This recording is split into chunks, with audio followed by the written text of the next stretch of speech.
So your partner has done something that scores major points against them in your book. Maybe they've expressed a belief that you probably disagree with, okay? Or maybe they've wronged you, in a way that's not necessarily unforgivable, but pretty troubling. Keeps you up. Perhaps they've even cheated, but you're just not sure whether you want to throw the relationship away. And it's something that's really bugging you.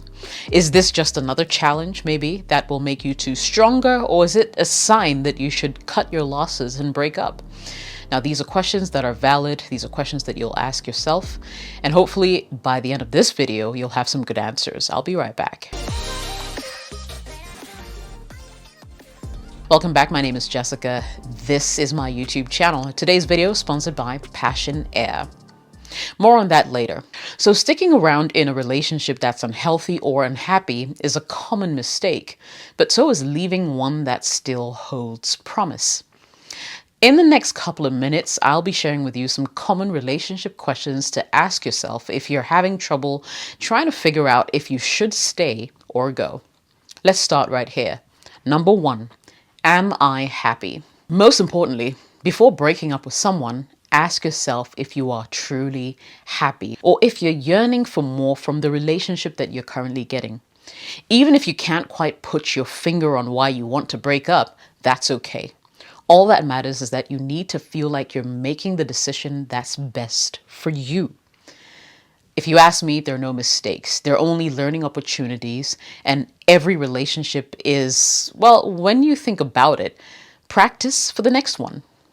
It's all about getting better. When it comes to breaking up, no one except you can decide on what the right move is.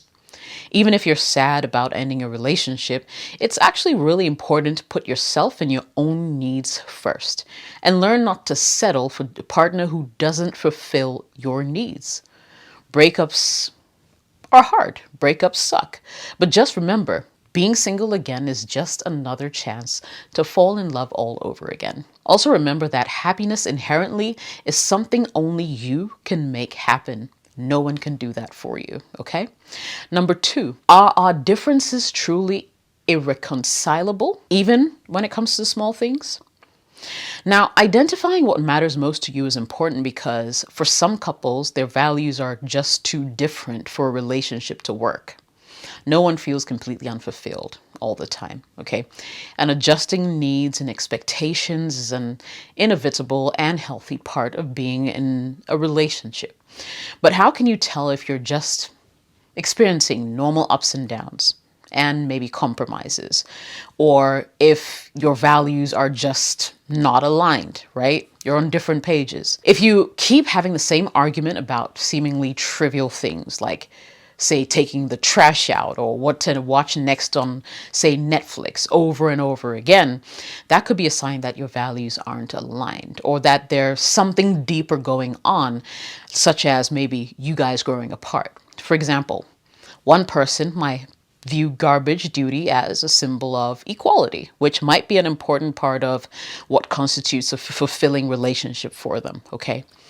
Their partner, on the other hand, may see it as some annoying chore that basically they can get done tomorrow and might not understand why it's such a big deal for the other party.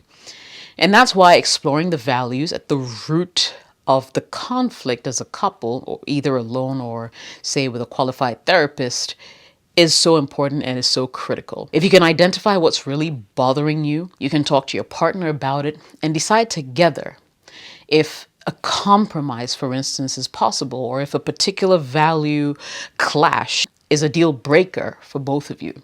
Number 3, am I staying out of love or out of obligation?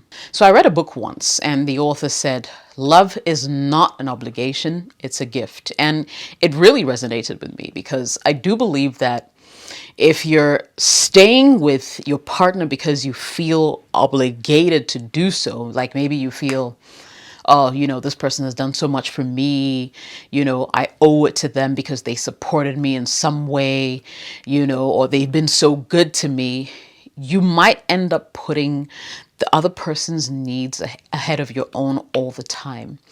And this can hold you back from mutually fulfilling relationships. It's also a trait of codependency. And remember, codependency means excessive emotional or psychological reliance on a partner. And that's not what you want. By contrast, a healthy interdependent relationship in which you don't necessarily need the other person, but rather want to be with them, requires identifying your needs and honoring your boundaries so that you can choose to be with your partner without sacrificing what's most important to you. I mean, you should be able to share your feelings with your partner to help ensure that both of your needs are being met and that neither person actually ends up feeling like neglected or unappreciated. But if, for instance, the thought of, say, breaking up or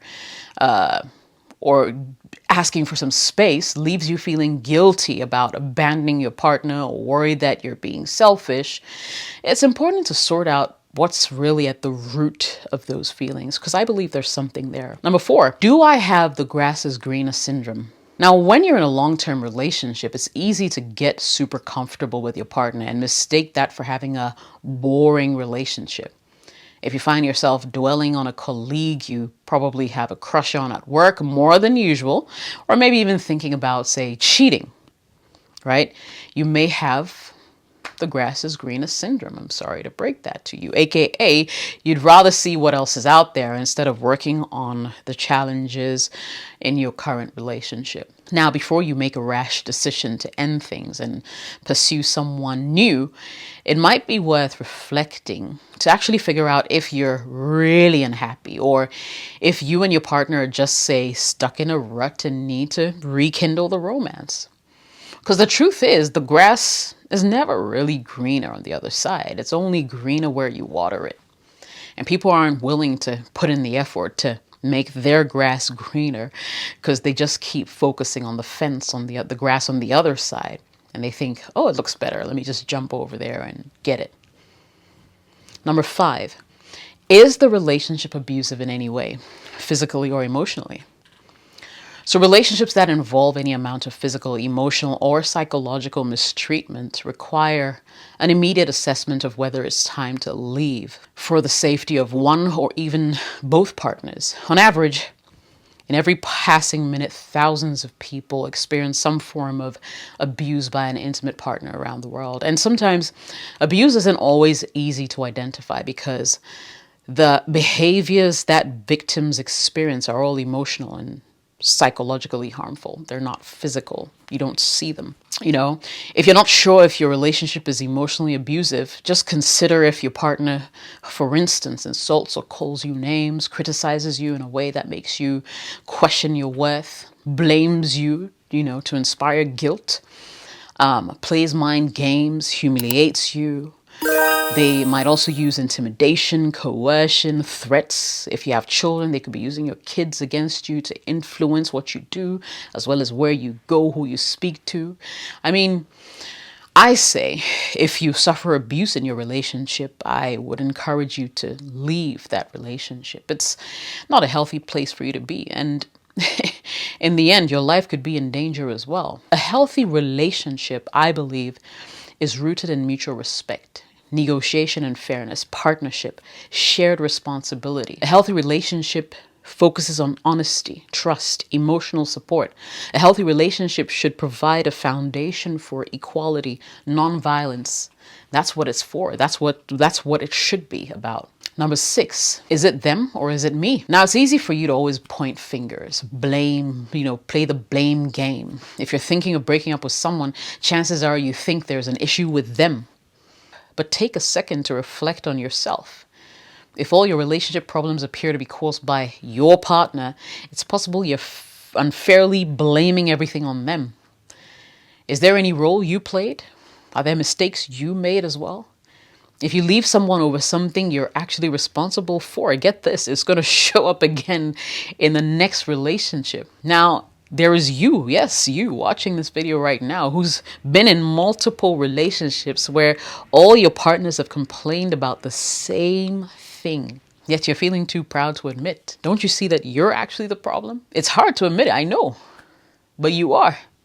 Because really, think about it. How is it that people who've never met, they don't know each other, They only have one thing in common. In this case, it's you. They're all singing the same song, however, when it comes to your attitude and behavior. They're saying the same things. It may be time to have some real talk with yourself, buddy. You might be the problem. So don't be in a hurry to leave that relationship. Fix it. Number 7, am I willing to put in the effort necessary to save the relationship? Be realistic about what it would take to salvage your relationship. Ask yourself whether you really have the energy to go through that, especially knowing that it may or it may not work. Are you willing to go above and beyond to make this happen? Are you willing to sacrifice other relationships and doing the things that you love, even if temporarily, to ensure that your current relationship thrives? Are you willing to do it? If not, don't waste one more second of your time or their time. Move.